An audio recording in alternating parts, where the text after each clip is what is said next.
This episode was pre-recorded as part of a live continuing education webinar. On-demand CEUs are still available for this presentation through AllCEUs.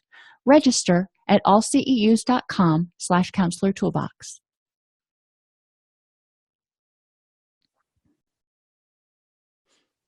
I'd like to welcome everybody to today's presentation on the many facets of anger.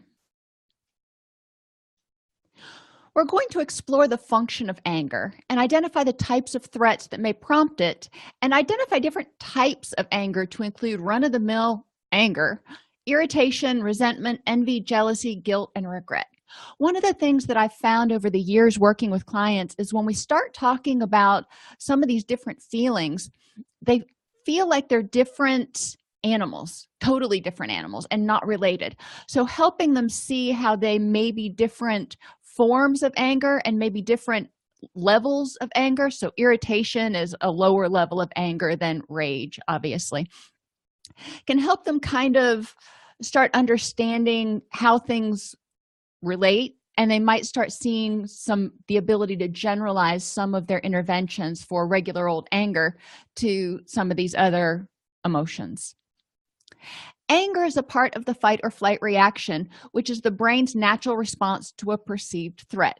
We've gone over this. We know this. We know that when people experience some sort of threat, they will either fight or flee, depending on how they assess the situation.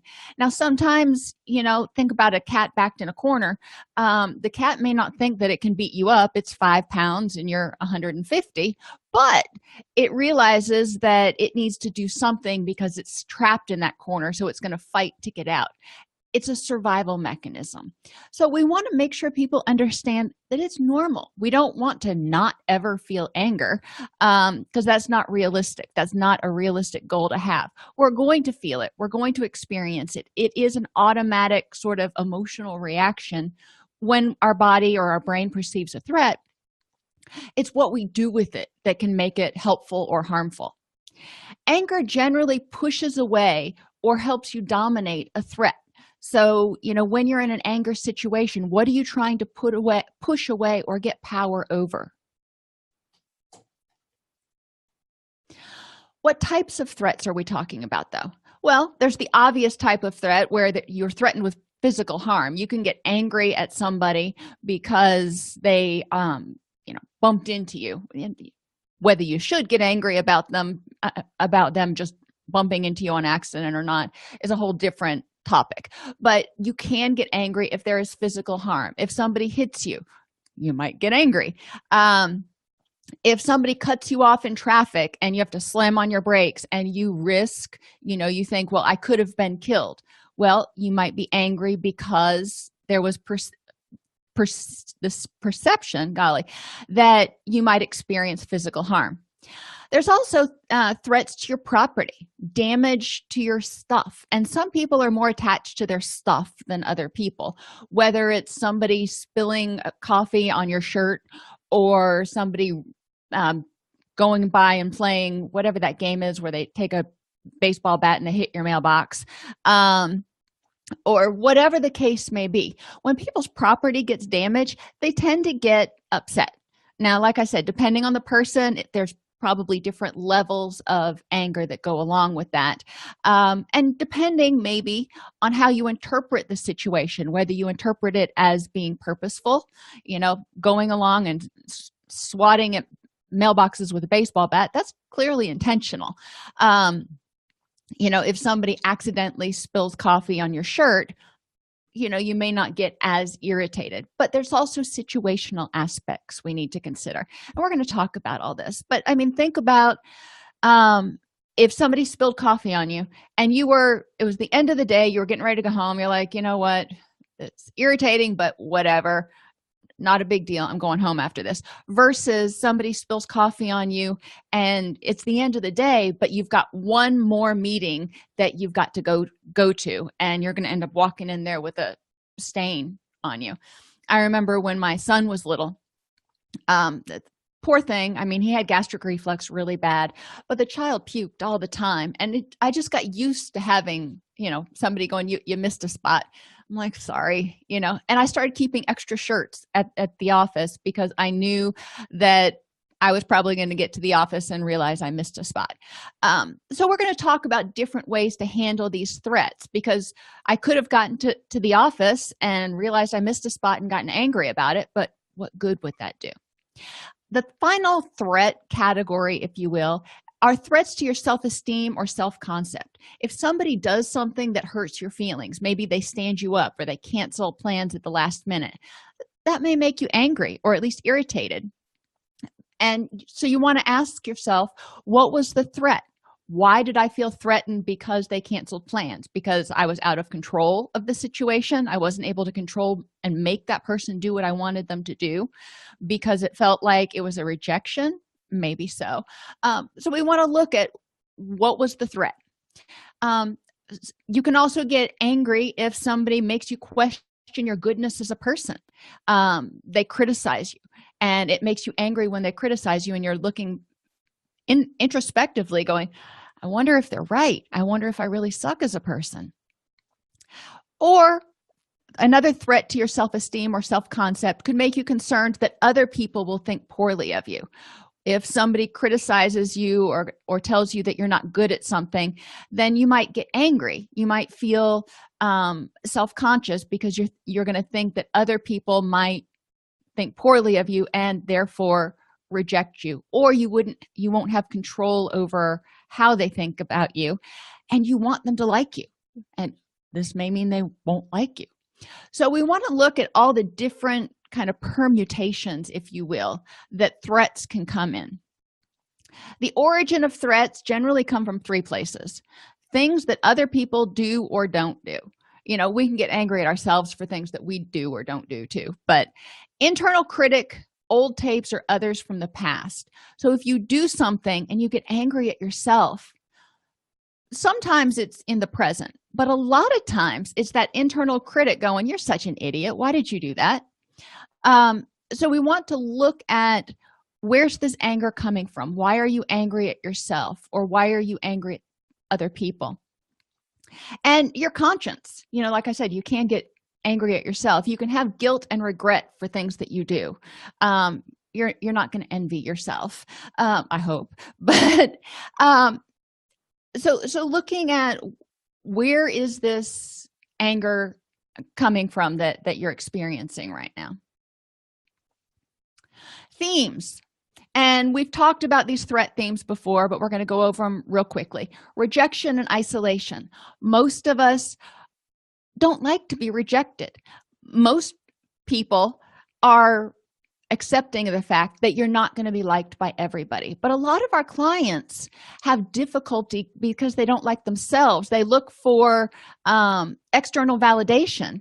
So when other people don't like them, they take it very personally, and they start questioning their goodness as a person, start questioning their self-worth, which is a threat.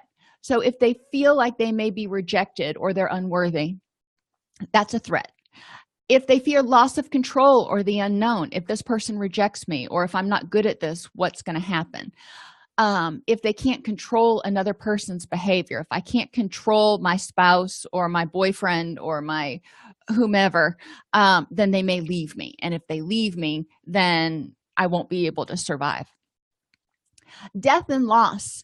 That's another threat that comes up. And sometimes the death, it's imminent, but other times it's, I could have been killed, or you could have been really, really hurt. Parents will get angry with their children when they come home late from missing curfew, and the parent is worried because the child didn't show up for curfew, and they're like, I was worried you were dead in a ditch somewhere. How many times did you hear that growing up? So that triggered a worry, but also an anger when you walked in the door. The parent was like, I am just so gonna kill you, you could have been dead. And you're like, well, Ma, that doesn't make a lot of sense. And then the threat of failure. And failure is pretty broad. It can be failing at tasks, it can be failing in relationships, it can be failing as a person. So if somebody perceives themselves as a failure, they feel like they can't do whatever it is correctly. So these recurring themes will come up, whether it's, going back here to a threat to your person. I failed to protect myself, or I failed to protect my child, or I failed to protect my stuff, if we want to talk about threats to property. I had no control over what other people did, threat to property, or potentially physical harm. And self-esteem and self-concept, again, rejection and threat of loss of self-control or loss of control often come up when we talk about these different threat scenarios. Well, that's all well and good, but remember, I've said that we feel anger when your brain or your body perceives a threat. And the question is, with a lot of our clients, they perceive threats when there is none there. Heck, most of us occasionally perceive a threat when there's not one there. We may get like the heebie-jeebies and be like, something's making me feel a little wonky here. And you look around and you're like, there's nothing to be stressed about. So real threats actually exist. They're ones that you can identify, that there is a threat to my safety, there's a threat to my property. When the hurricane was getting ready to come through, I can tell you I was a little frustrated that there was going to be a hurricane hitting land. And my husband started getting all frustrated because, and that's a nice word for it, going over the fact that after Katrina, a lot of the insurance companies pulled out. So if there is widespread damage, a lot of the damage won't be covered. And he kind of went off on a tangent. But anyway, recognizing that the hurricane coming, that was a real threat. Now, recognizing that, it can make you irritable, it can make you angry, it can make you frustrated. Okay, now what do you do with it? Is staying angry over a big thunderstorm going to do any good? No. Is getting angry at the insurance companies for pulling out of Florida and putting riders on everybody's homeowners insurance going to do any good? No. That's just a fact of life. So the question is, what do you do with that anger that's productive, that can help you live a fill in the blank, rich and meaningful life? Thinking about, okay, worst case scenario, if you want to, what could happen and how could I deal with it? So making a plan. Perceived threats are the ones that really kind of bite us in the butt sometimes, because they're based on cognitive distortions, taking things overly personally, overgeneralizing, the availability heuristic, thinking something's dangerous because you've heard about it on the news, even though it happened like 3 times ever. But you hear about it on the news and you don't hear about other stuff that happens a lot more frequently. Prior experiences can also tell you that there may be a threat. So your body may perceive a threat. If, for example, you were home during a home invasion robbery and you hear, fast forward 10 years, you're at home and you hear somebody knock at the door, or you hear somebody rattle the door, or what you think is somebody rattling the door. Would that give you a cause to feel anxious or angry? Certainly. But then you check the experience and go, I'm perceiving that there might be a threat right now. Is there really one in the present? Emotional reasoning is another one that can get us caught up, where people get angry. I feel like I should be angry about this. I feel like this is unfair, so it must be unfair. Well, let's take a step back and look and say, is it really unfair? If you and your coworker are up for a promotion and your coworker gets the promotion and you don't, and you're like, I'm so angry, that was totally unfair. You want to back up and look and see, you feel like it was unfair, so you're angry about it because you don't have control in that situation, and it may represent you were rejected for that job, or you failed at the promotion. Okay, fine. Those are all true. However, was the situation really unfair? And then incomplete information. Sometimes we get angry about things because we don't have all the information. So go back to the teenager that's late getting home from their date or being out. They miss curfew. The parent is livid. The teenager is late for like the fourth time, and they've talked about it, they've set goals, the teenager seems to be being disrespectful by breaking curfew. But when you get all of the information, you find out, oh, the person had a flat, they were in a zone where they didn't have any cell service, or their cell phone was dead, and they got home as quickly as they could.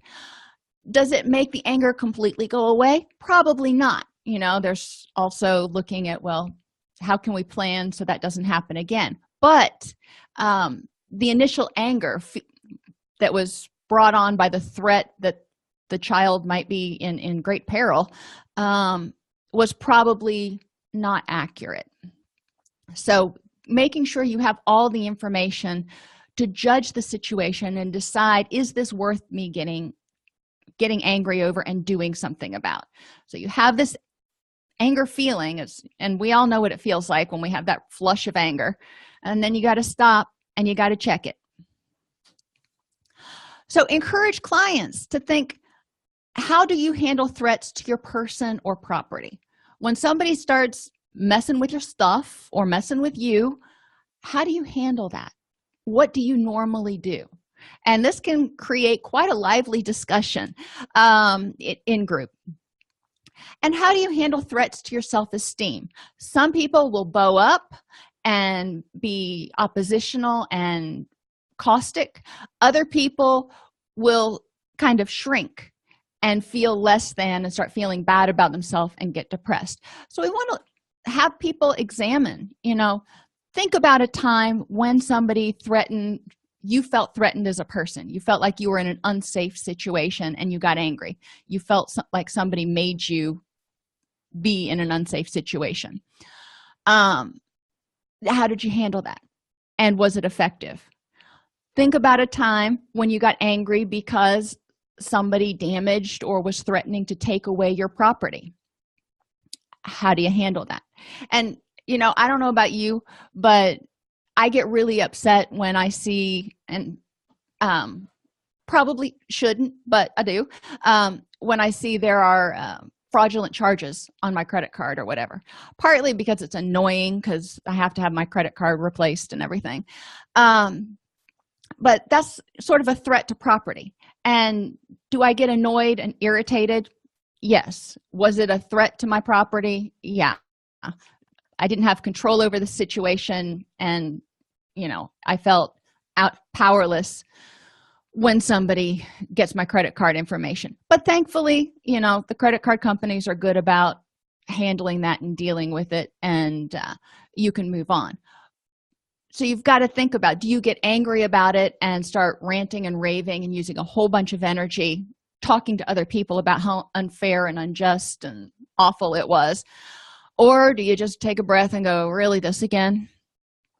And use that energy to take the steps to resolve the situation. And when people threaten your self-esteem, have clients brainstorm or tell you about situations where you've gotten angry at people because they made you feel self-conscious or they made you feel bad about yourself. And yes, you can talk about the whole semantics of made you feel. Nobody can make you feel anyway. But in reality, people do something and you feel a certain way. Now, whether you choose to hold on to that feeling and nurture it, or you choose to let it go or do something about it, that's where you have your choice to come in. Then talk about, how can you handle threats from other people? There are people in our life, and I usually have people identify one person in your life that just knows how to push your buttons and really ticks you off. We all have those people. Think about that person and think about what threats that they bring up for you. Threats of rejection, threats of being out of control because you can never please this particular person, whatever the case may be. And talk about, how can you handle the threats from this person? How can you handle whatever they do or don't do that causes you to get angry in a way that's productive for you? There's one person in my life who just can't seem to always has something negative to say. And whenever that person is getting ready to come visit, I freak out. And well, I used to. One day my husband looked at me and he's like, she's going to find something to criticize, so why don't you just do your normal stuff, and she's going to find something whether you bust your butt or not, and not get all worked up about it, because that's just what she does. And I'm like, you know what, you're right. And I've dealt with that person totally differently henceforth and forevermore.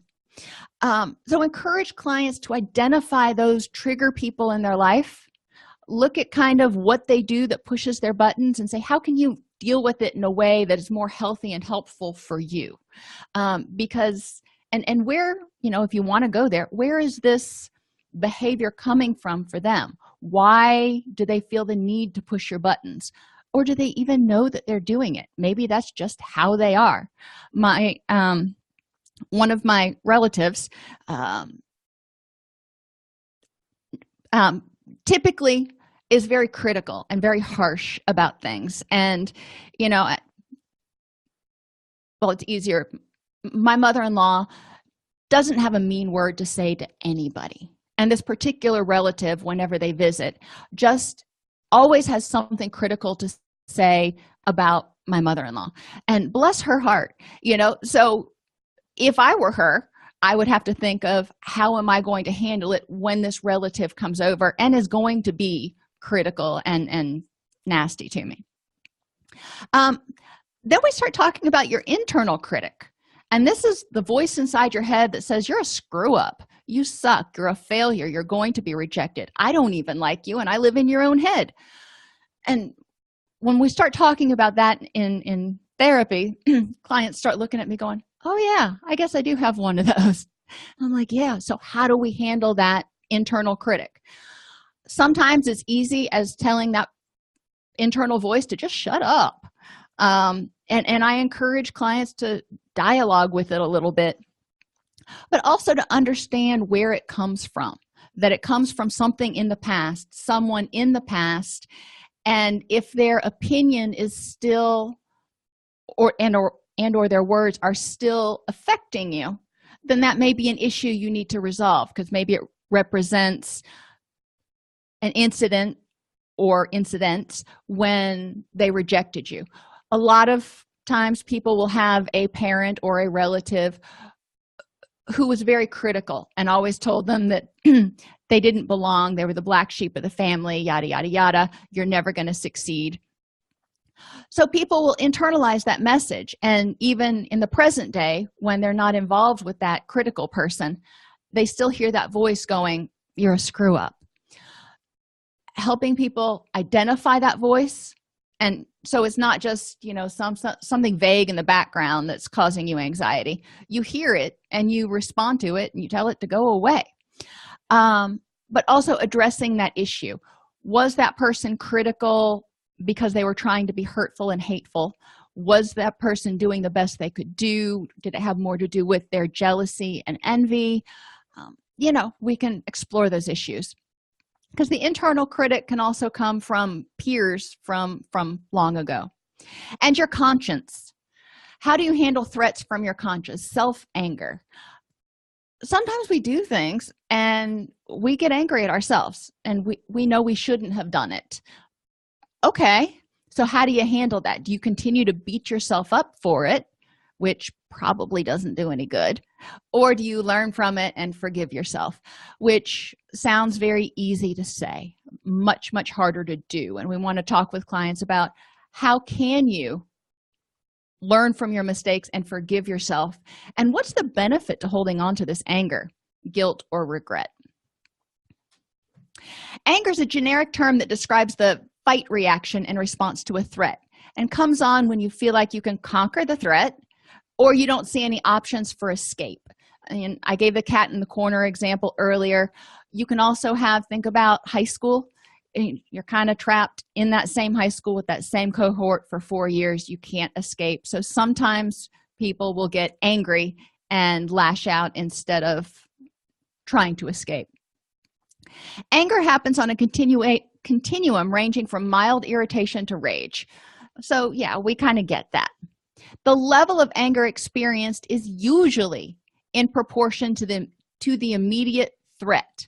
So if it's, a huge threat, somebody is threatening your life, you're going to get more angry, or threatening the life of your children, you're going to get more angry than if, somebody made fraudulent charges on your credit card, which is going to be an irritant more than, all out rage, I'm ready to fight, put up your dukes.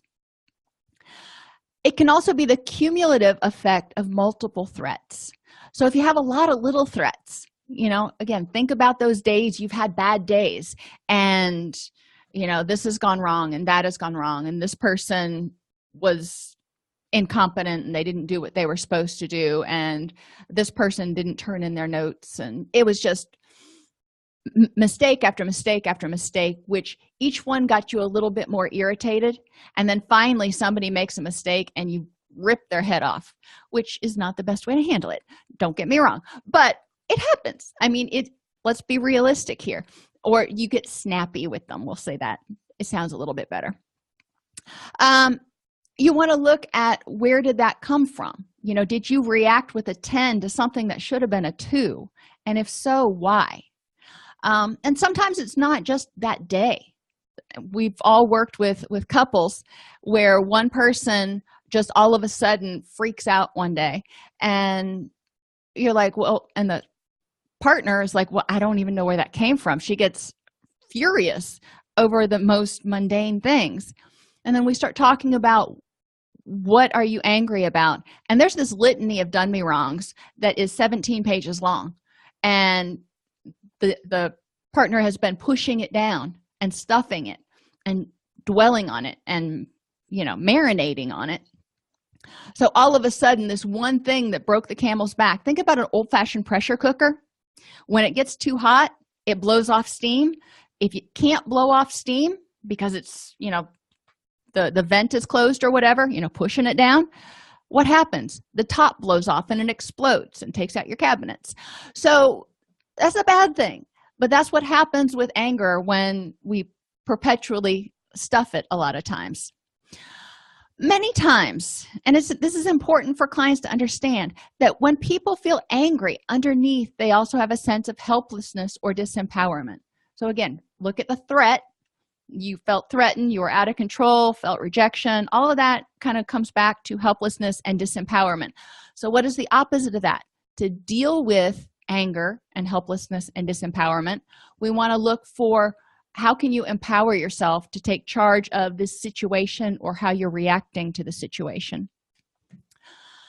Encourage clients to brainstorm what triggers their anger. And this is a good homework activity. Have them spend, one day on each one of these threats to really, flush it out and think about all the times that they felt rejected or isolated. And then you can share this in group. And people will find that a lot of times they have very similar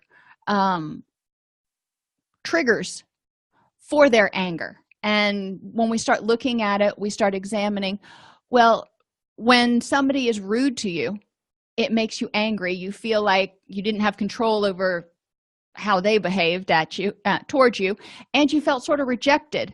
So because they were being disrespectful, and you took it personally. Oh, going back to those cognitive distortions there, personalization. Did it have anything to do with you? Or was it maybe they were just having a bad day and you were the final thing that blew the lid off the pressure cooker? So we look at the threats, we look for common themes, we help people see that they're not alone in what triggers their anger, and then we also examine anger triggers for those cognitive distortions and then restate them in terms that are more realistic, less personal, less all or nothing. You always do this, or you never do it, which tends to help temper the anger a little bit. Recognizing and reinforcing the fact that, yeah, you're going to feel angry. It's going to be sort of an automatic feeling. But again, it's what you do with it. If you stop and you address it in a way that helps you be the kind of person you want to be. So identify the threat. Explore the automatic beliefs triggering the anger. Ask yourself, why is this making you angry? Or have them complete the sentence. It makes me angry when, or I hate it when, fill in the blank. How is this similar to other unresolved situations in your past? Because remember, I said a lot of times what we're reacting to in the present is influenced by the past. So if this seems to be something that always happens, it may be more triggering. And are there alternate explanations for the situation? A doctor running late. I think most of us can say that that's irritating. 5 minutes late, not bad. 15, okay. An hour and a half, I'm starting to get pretty ticked off because it shows a level of disrespect. It shows a level of you're out of control in this situation, and the doctor is in total control of that. So going down to how is this similar to other unresolved situations in your past? Well, if you've been to other doctors that have run late and you felt disrespected and out of control, it can be additive because it's like, you start lumping them all together. Doctors just don't have any respect for us. Are there alternate explanations for the situation or alternate ways to handle it? And one way to handle it, one of my friends, bless her heart, she evidently went to the doctor and he ran 30 minutes late, and she saw him walking in 30 minutes late. He wasn't even at the clinic. And she promptly got up and told him that when he was able to make her time a priority, that she would be back. But until then, she was going to see another doctor, and walked out. You don't have to be quite that confrontational. Some people can just leave. But it doesn't, most of the time, you don't have to stick with a doctor that is disrespectful if that's your choice. But going back to are there alternate explanations for the situation? If you're dealing with a doctor that does surgery, maybe surgery ran late. Even if they're not doing something doctor related, maybe they had a flat tire or something. So if it happens once in a while, maybe you'll give them the benefit of the doubt. But those are things that you want to look at. Could there be another reason besides, personalization that this occurred? A friend failing to keep a promise, what automatic beliefs does that trigger? They were being disrespectful, they're rejecting me, they don't like me, they take me for granted, yada yada. How's this similar to other unresolved situations, either with that person or other people?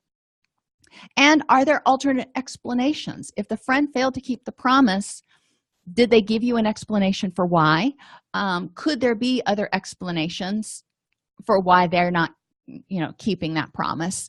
And again, going back to personalization. What threat theme is it related to? Rejection, is it really about you? Failure, are you globalizing? When something happens, you don't get that promotion and you start thinking, I am never going to be able to get out of this position, or I'm never going to get promoted. That's kind of globalizing and using those all or none terms. But also, what can you learn? When you experience failure, what can you learn from that so the next time it comes around, you don't fail, whether it's a relationship or a job promotion or, making a souffle. Loss of the control and the unknown. When this happens and you feel angry, look at what parts of this were and were not in your control, and ask yourself what actions are worth your energy. Because sometimes things happen, people are rude to you. You have no control over that. So is it worth your energy addressing the situation or getting into an argument with somebody? Or is it more worth your energy to just take a deep breath and go, you know what, they're probably having a bad day, and let it go? And that's going to be situationally dependent. And death and loss, when it happens and it makes you angry, how does it impact how you see the world? After deaths, we go through denial, anger, bargaining, depression, and acceptance. So how does it change how you see the world that this person or thing is not there anymore? How that person or thing was taken from you? And does it change how you see yourself? And it's important for people to look at whether they're rejecting themselves based on this event. So maybe somebody passed away and they are regretful that they didn't be able to get closure with that person, or they didn't contact them more, all the woulda, shoulda, couldas. So encouraging people to look at that. An activity you can have people do is make a chart, and I like doing this as a worksheet. Have them identify a trigger. Getting cut off in traffic is a pretty benign trigger that I use because most people have been cut off. What's the threat? Is it to person, property, or self-esteem, or all of the above? In this case, it was all of the above. Who's causing the anger? Other people? Is it caused by something other people did, your internal critic, or your conscience telling you you screwed up? Well, in this case, somebody else cut you off in traffic, so it was triggered by other people. The thread of the theme: loss of control, loss, and rejection. Why is this threatening? Well, it was threatening. I felt like I lost control because others put me in an unsafe position. What can I do to address the threat in a way that helps me live a rich and meaningful life? Be more aware. Avoid rush hour. If it was a commercial driver, maybe consider reporting it to their employer.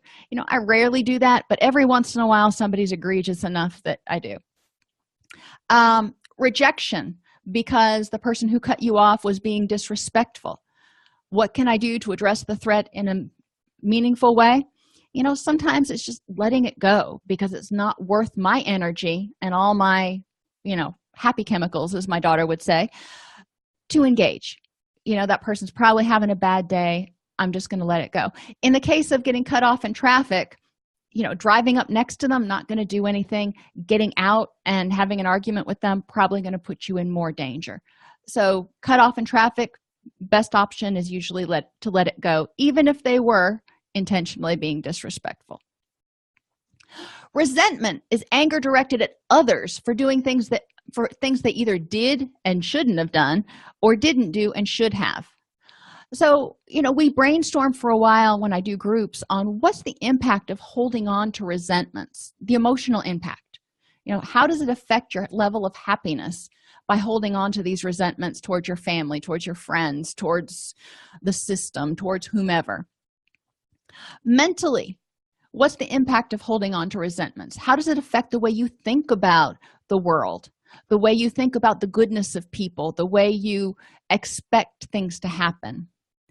Physically, what's the impact to holding on to resentments? How does it affect? Do you get headaches? Do you have, tension when you start thinking about that person, especially if it's somebody that you interact with on a occasional or regular basis? How does it affect you physically? If you have resentments towards people in your family, holidays come up, you've got to go to family gatherings. How does that affect you physically? Socially, holding on to resentments, how does that affect not only your relationship with that person, but also your relationship with other people? A lot of times when people have resentments towards a person, they are more skeptical and less trusting of other people. So you want to kind of look at that. And spiritually, and I use that term really broadly, how does it affect your concept of hope, faith, courage, willingness, discipline, and integrity?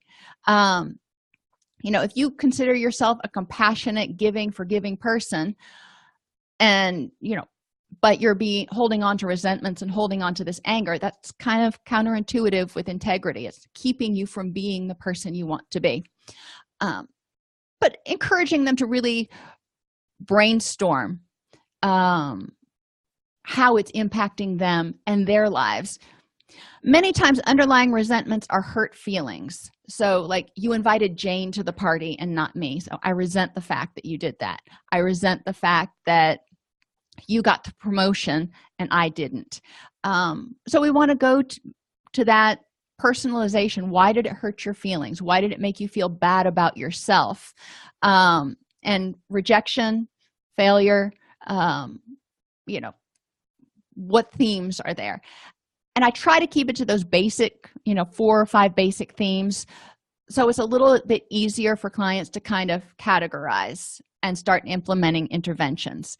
And yeah, it's important to go over the fact that with clients that resentment not only hurts other people. If I resent you, it's going to hurt my relationship with you, and it may make you feel bad, but it's also going to hurt me. It's going to drain my energy, and resentment is something you got to hold on to, and it sucks a little bit of your energy every time you think about that person. So what do you resent? Make a chart with 4 columns, 1 for each threat, and take 30 minutes. Identify as many resentments as you can and place them in the appropriate column, and only 1 column per resentment, because it can apply to multiple threats, but you'd be there all day. Have them review the finished list and mark off all the resentments over things that they have no control. Getting cut off in traffic. I resent that when it happens, but crossing it off. It may be somebody from your family doesn't call you enough, or doesn't call you at all anymore, doesn't return phone calls. Well, you may have no control over that, so you may mark that off. So mark off all the ones you have no control over. Now cross off any that have no effect on your ability to live a rich and meaningful life. So things happen that you resent, that make you irritable. It could be politics, it could be things on Facebook, it could be people at work, whatever. But does it affect your ability to have good relationships with your friends and to live what you define as a rich and meaningful life? A lot of times other people's behavior really doesn't, and we lop onto it because we have that momentary threat response instead of going, you know what, not worth my energy. I'd rather work towards improving my relationships with these people over here, and I'm just not going to worry about that. Explore how you can accept the things that are out of your control and let go of the anger. So that radical acceptance concept comes in here. And of the things that are left, brainstorm ways of addressing the resentment. If you have resentments towards how your sister treated you when you were in high school together, whatever it is, how can you address that now? Envy and jealousy can be thought of as anger at someone else for having something you want. So again, looking at what is the impact of holding on to this envy and jealousy. When you look at movie stars or pro athletes that have 15,000 square foot houses and drive Jaguars and whatever else, if you envy them, if you watch all those reality TV shows and you're like, oh, they're so lucky, they must be so happy, what is the impact of that having on you, holding that envy for other people? It keeps you from looking at the things that you have and being glad about those, but it can also have a hurtful effect emotionally, mentally, physically, socially, and spiritually on you because you have an anger, you have a resentment towards them. Many times underlying envy and jealousy are low self-esteem. I envy this person because they're so pretty, and people don't like me because I'm not as pretty as her. So you may need to look at, why do I envy this person? Why do I want to have whatever this is? A lack of gratitude awareness, focusing primarily on all the things you don't have. And it's easy to get into that in our society, focusing on the fact that you don't have the biggest house or you don't have a super nice car. Or do you want to focus on what you do have? Lack of clarity about personal goals. I wish I were a CEO like her, or I wish I were a movie star like her. But that would mean sacrificing other things more important to me. Because, movie stars have to travel a lot and they have difficulty keeping family life together. If family is really important to you, then that might not be, such a grand thing. And erroneous conclusions. If I were rich, I'd be happy. Really. So looking at people who are wealthy, who are not happy, who are addicted to substances, who are clinically depressed, and recognizing that money can't necessarily buy happiness. It can buy stuff, but happiness can come from inside. Encouraging people to identify the people and things that they envy. In what ways does each of those things that you envy represent acceptance and inclusion into the in crowd, as opposed to the threat of rejection? In what ways does each of these things represent control and power as opposed to powerlessness and loss of control? In what ways does each of these things represent success? People who are rich and have big houses, typically we think of as being more successful than people who live in small houses and don't have a lot of money, but that depends on how you define success. But does it represent success to you versus failure? You see, each one of these is the opposite of a threat. And does it represent having something you lost? Maybe you envy someone because they married your first love. So you might be angry at them because they have something that you once had. Notice and encourage people to really focus on how each of these is the opposite of a threat theme. And then brainstorm, why might people envy you? A lot of times people don't stop to think, you know what? I've got it pretty good. There are people out there who are doing less well who might envy me. So encourage people to think, why might other people envy me? Because then, whether it's the right thing to do or not, it builds up their self-esteem, and a lot of times they start letting go of those other things because they're like, you know what? I'm enviable too. When you look at why might people envy you, go through the same things. What things do you have, or what about you represents acceptance? In what ways are you accepted in your work, in your family, among your friends?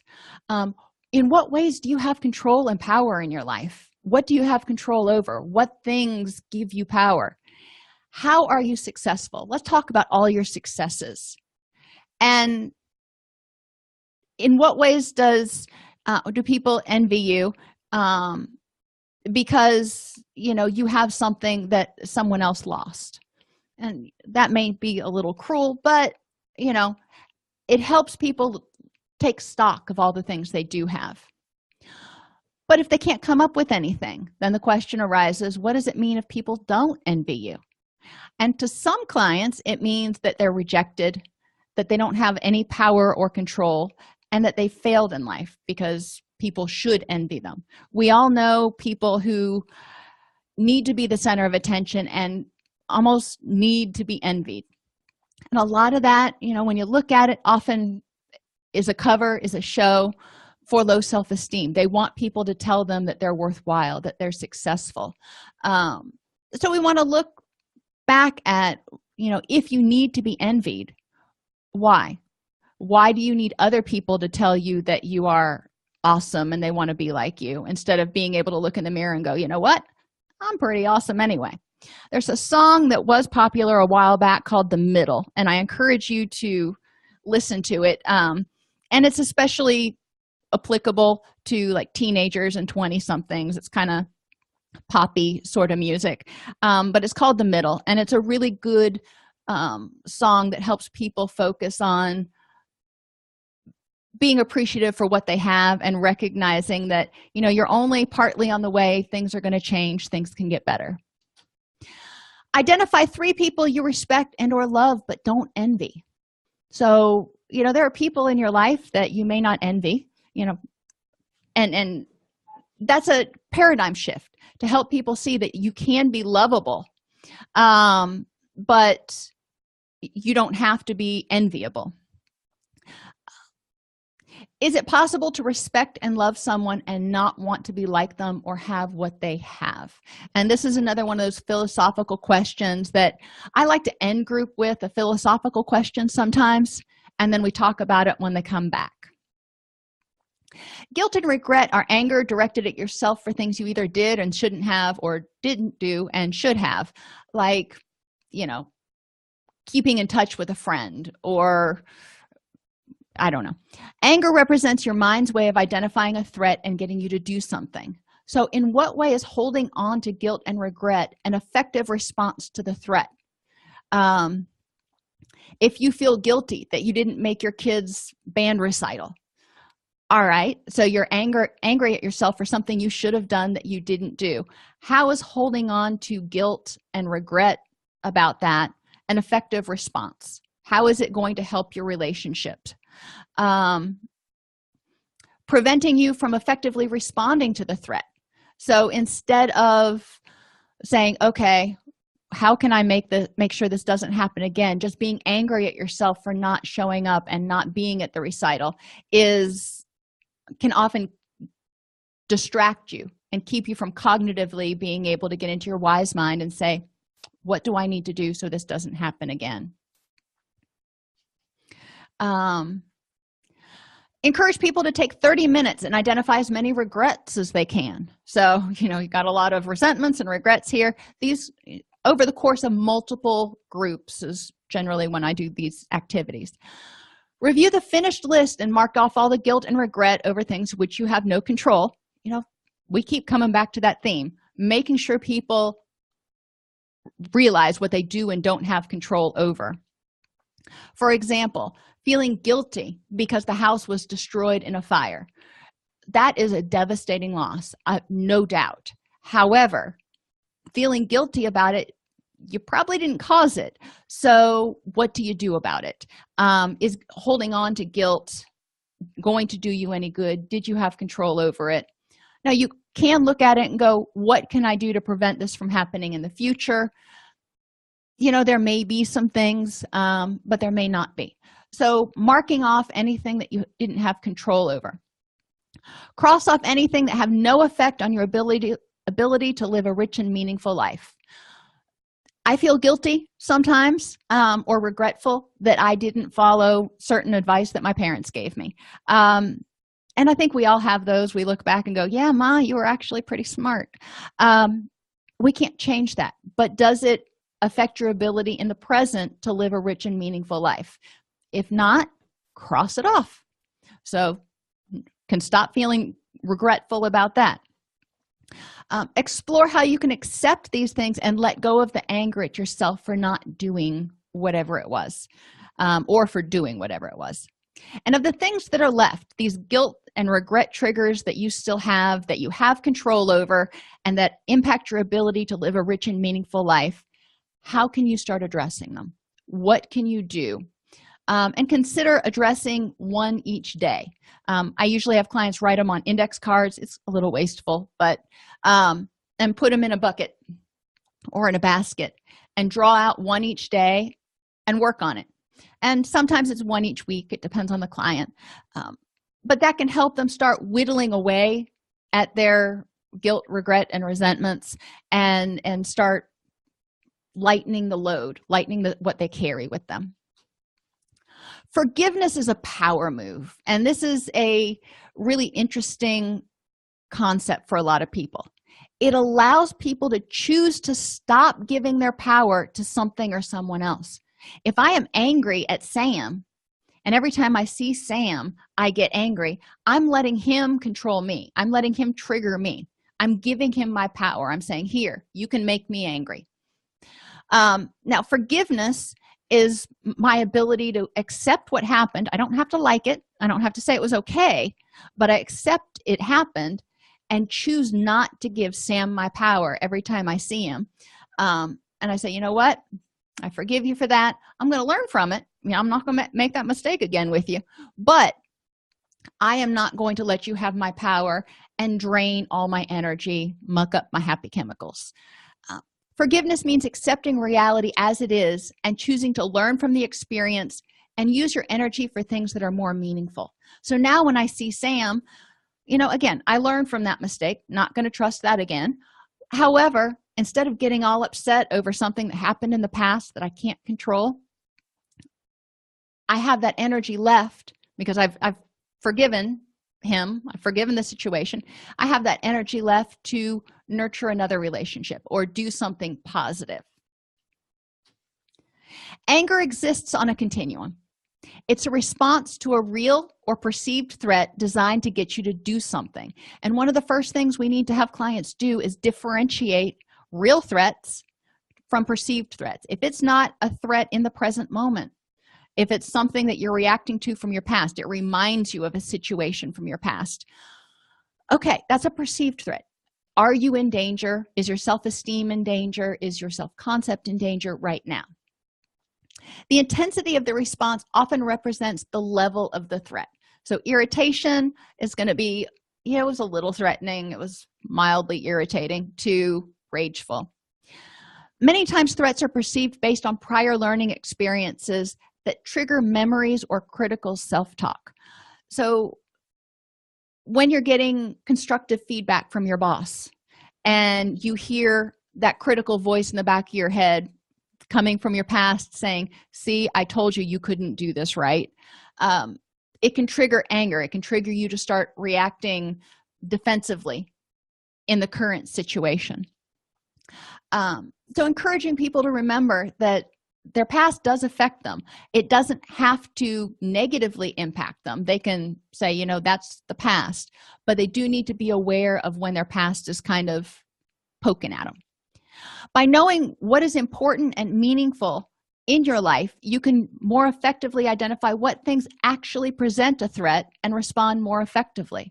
So if this is a huge big deal, and will prevent you from living what you define as a rich and meaningful life, then is probably worth your energy. And we've talked before about how, you know, the way I define success is very, very different than the way my best friend defines success. So the things that he perceives as a threat are very different than the things that I perceive as a threat. And, you know, I'm just like, some of the things that get him all riled up, I'm just like, you know, let it roll off my back like water off a duck.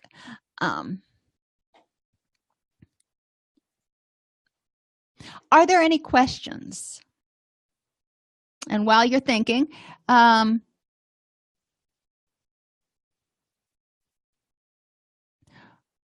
of you says that your spouse always talks about Catholic confession as poor man's therapy, and there's a piece of truth there, and that the process is a way of throwing out those index cards that you talk of.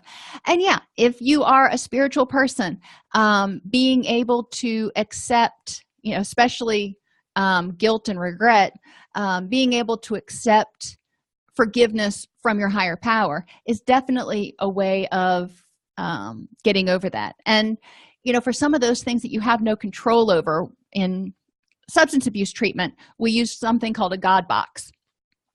And if people don't want to call it that, they can call it whatever else they want to.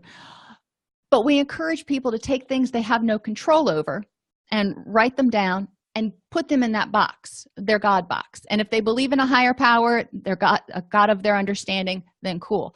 But it can also represent good, orderly direction.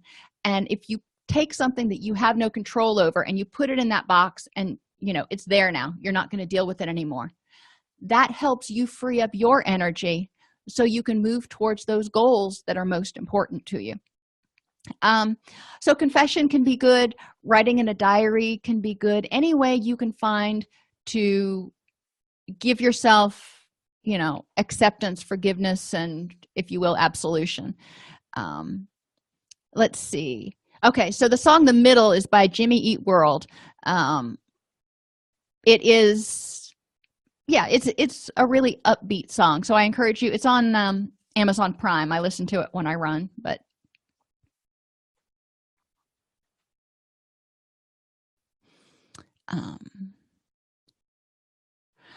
exploring envy can help foster gratitude awareness without accessing shame for some of the more sensitive clients, and encouraging people to recognize that envy is an anger emotion, and anger is a natural emotion. It's, again, what you do with it. So if you feel that anger for a moment, that somebody has something that you want, that's okay. Check yourself, and instead of beating yourself up going, I shouldn't envy, it's one of the 7 deadly sins or whatever, just check it and figure out, why do you feel threatened and what can you do about it?